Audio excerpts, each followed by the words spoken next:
ఉన్నాయన్నారు హనుమ. అంటే కాదు స్వామి, నేను మానసికంగా దర్శనం చేశాను, అశోకవనంలో చెట్లకి తెల్లటి పువ్వులు ఉన్నాయన్నారు తులసీదాస్ గారు.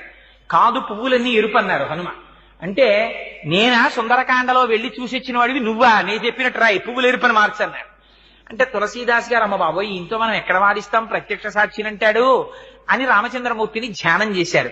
రామచంద్రమూర్తి ప్రత్యక్షమయ్యారు. హనుమ ఏమిటి నీ ఎల్లరన్నారు. స్వామి, అశోకవనంలో పువ్వులు తెల్లగా ఉన్నాయని రామాయణం రాస్తున్నాడు తులసీదాసు, నేను చూసినప్పుడు ఎర్రగా ఉన్నాయి పువ్వులన్నీ అన్నారు.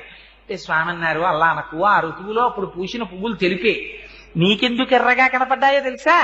ఆ చెట్టు మీద కూర్చుని కిందకి చూసావు మీ అమ్మని, క్షితిక్షమా పుష్కర సన్నిభాక్షి యరక్షిత రఘవ లక్ష్మణాభ్యాం సారాక్షసీభి వికృతేక్షణాభి సంరక్షిత సంప్రతి వృక్షమూలే.